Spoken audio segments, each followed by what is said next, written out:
السلام عليكم. لا تنسوا الإعجاب بالفيديو والاشتراك في القناة تشجيعا لنا لنستمر بنشر المزيد إن شاء الله.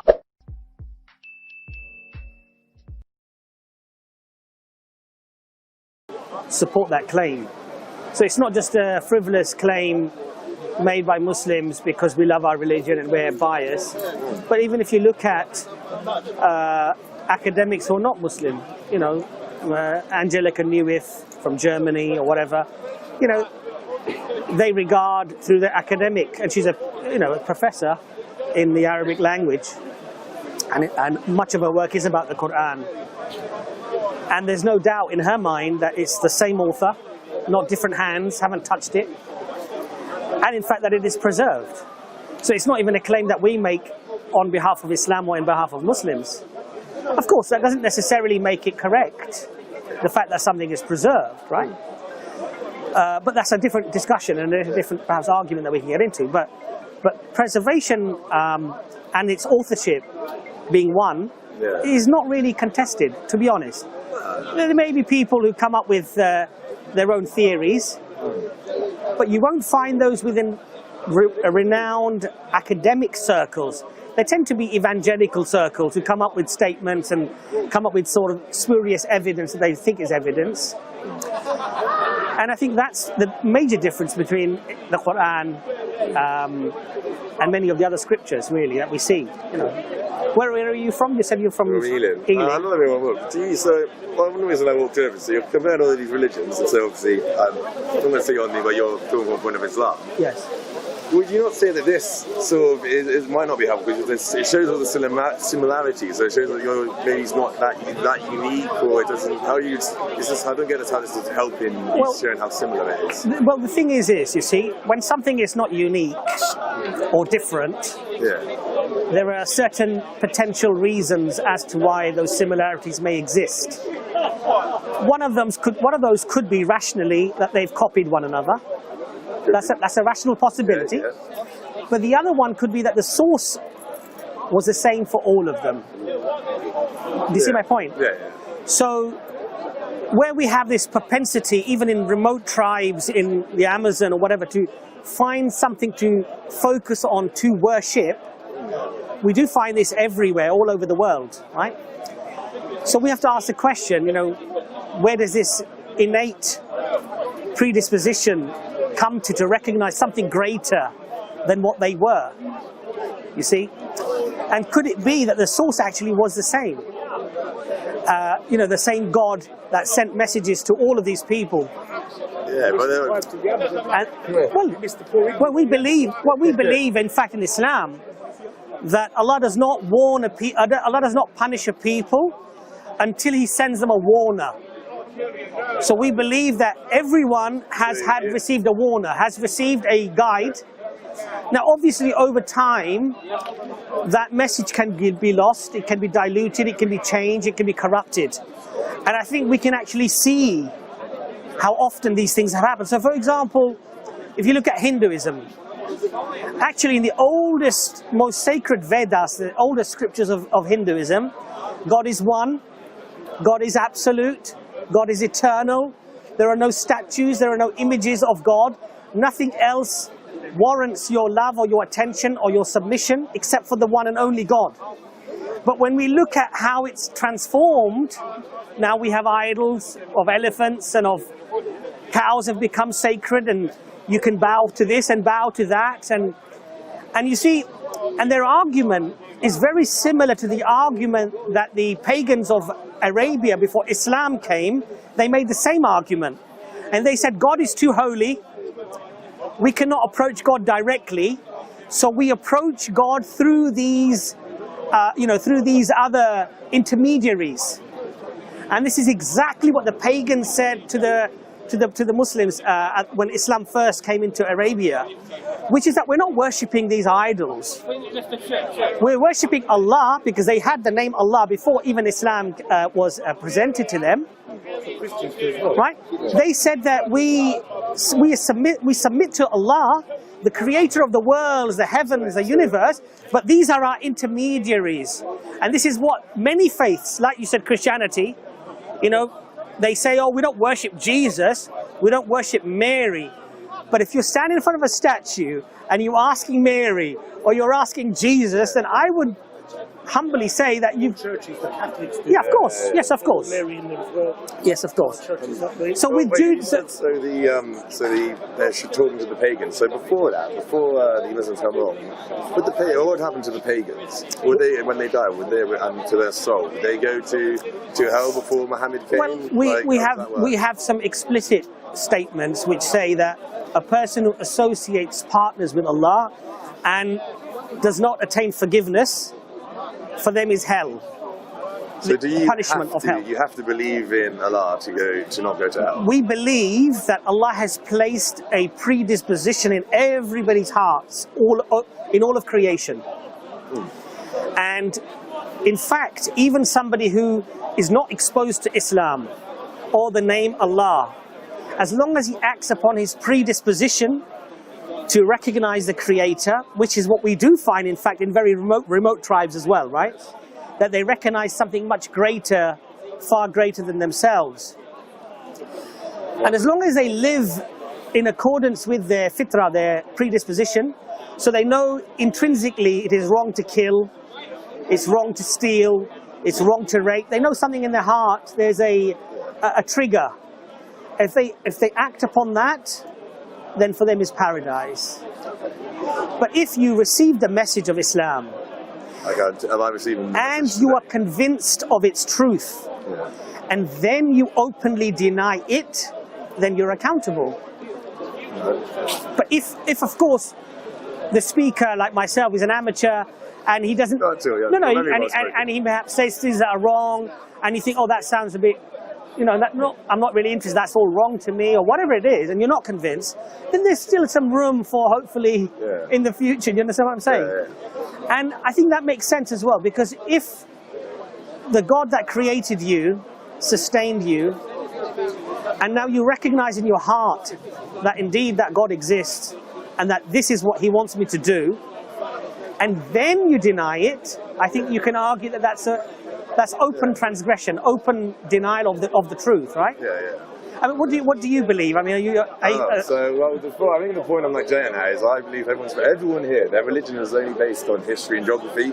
If you were born in Japan 300 years ago, you'd worship ancestors. If you were born in America 500 years ago, you'd believe in the sun god, Yes. So that's why a lot of these religions are talking about, they say there's only one true god, or you have to believe in that. Yes. And the implication then, like you said, that's what I was asking about the warning. The implication is then, are these people wrong? Are all those people who were born 1,000 years ago in different places who've never heard the word of Allah, never heard the word of Jesus Christ or Moses, they're going to hell, unfortunately. We don't believe that. We don't believe that. Yeah, but it's so if the religion hadn't been spread to them, so they're... I still think... So we believe, for example, that on the Day of Judgment, there will be some that may be tested at that time. Right. And allocated paradise or hell or whatever. They'll have a different test. Because obviously we believe Allah is merciful, and he loves what's best for his creation. And so somebody who's never heard about God, never heard about religion, maybe lives on a very remote island somewhere, I think we can all agree that for that person to just be simply thrown into hell, we would argue, well, he doesn't know, he never received the message. But we believe that because God is just, all just, that he will be or she will be treated with justice, with fairness. And that does not mean, as certain other faiths do believe, you're quite right, certain other faiths say, well, you're condemned to hell, just because, a freak or accident or circumstance of you being born in some remote place. You see my point? I don't even have to be remote, that's the remoteness of the geography, but history, I don't think, so there's no one, before there was no Muslim in London, there have been no Christians in Japan or India until people went there. So the religion only works through people spreading it. None of them have come up organically. No one's being spoken to. No one in Japan or Australia 300 years ago suddenly said, I think Jesus has appeared to me, or I think I don't think there's any account of that ever happening. No, why wouldn't God ever appear to me? No, but I would agree with you. But you see, the thing is, within Islam, the criteria for forgiveness and for mercy and have the possibility of entering paradise does not mean that if you're in seclusion somewhere, completely void of any contact with any other human being. Oh no, I'm not saying other human. What I'm saying is that you could simply act upon your fitrah, your innate predisposition that Allah has created in you, and so that might be enough for you. Yeah. You understand my point? Yeah. So it's not, Islam is not, if you haven't accepted Islam, regardless of the circumstances, you're going to hell. That's not Islam. Okay. That's not what we believe. There are other faiths, of course. Yeah, well, the thing is, I can only dodgy Christians. I can only quote to you what the scholars are saying. This is not from me, and I think Imran might be able to touch perhaps more detail on that concept. But in Islam, we don't believe that if you're somebody who's not been exposed to the message, that you will be judged in the same way as somebody who has been exposed to the message. So I'm going to be judged differently because of what you've told me today. Absolutely. I'd rather you didn't tell me now, But, I'm now a bit worried. But you see, if I told you that, you're crossing the road here, it's very dangerous. You might actually get run over. Yeah. You might argue, well, I wish you hadn't told me. Now I'm worried. Yeah. Right? Yes. But I would say, the fact that I've now told you, hopefully you might actually think, well, let me make sure that there aren't any casts. Let me make sure that I don't harm myself. Let me make sure that I save myself from potential loss, right? So knowing something, and a lot of people say this, that, I'd rather not know it than if I accept it or believe it, then I have to accept it. Yeah. But what you're accepting is something beneficial to you. That's what you need to realize. What you're accepting is something that will not only transform your life in this world, but inshallah will transform your eternity in the hereafter. This is not something frugal or something that is just of non-importance. And so whenever there is a decision in life that you have to make, the greater the gravity of that, the consequence of that decision, perhaps I would urge you to spend greater devotion and time in analysing it.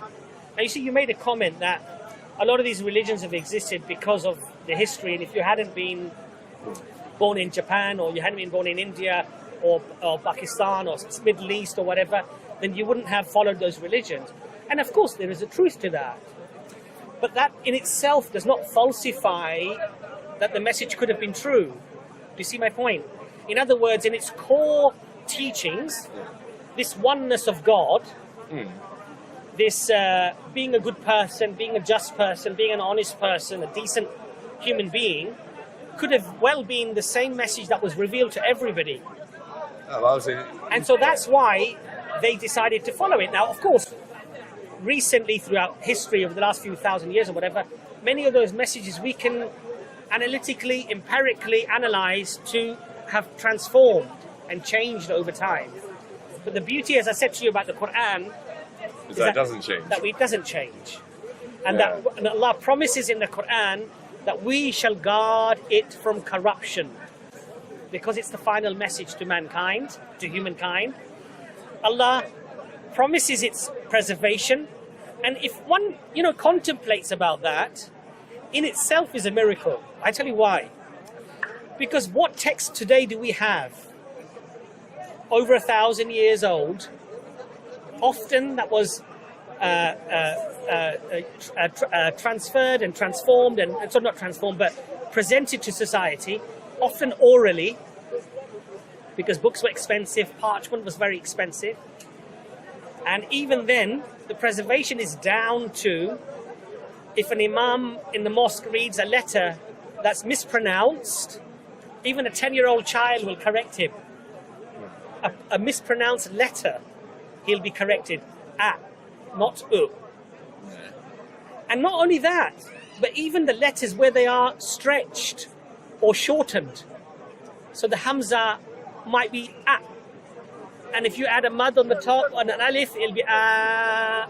And even the elongation of the letters, or the shortening of the letters, or the joining of the letters, or where it's slightly pronounced from the nose, or where it's pronounced by the back of the throat, we have that preservation as well. There seems to be an implication it's that amazing. you can only really be a Muslim if you speak speak Arabic then?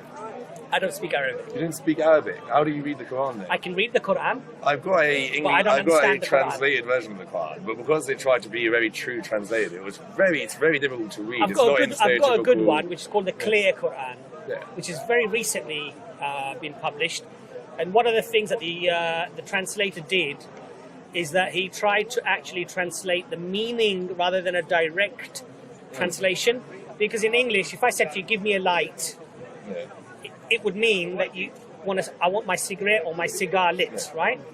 Now, if I said that, translated that into another language, the guy would be handing me a torch. Yes. Or if you go back enough, he'll give me a lantern. Yes. Do you understand how meanings can change, right?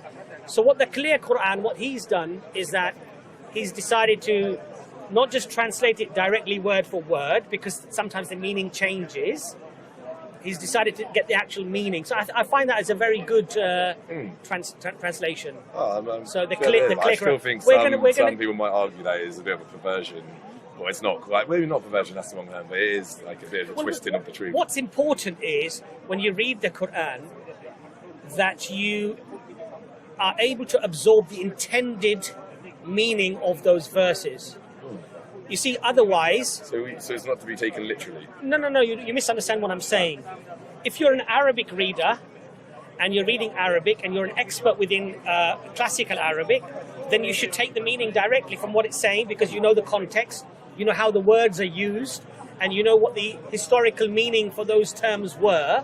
So of course you should take it directly. But just I gave you the example of a light.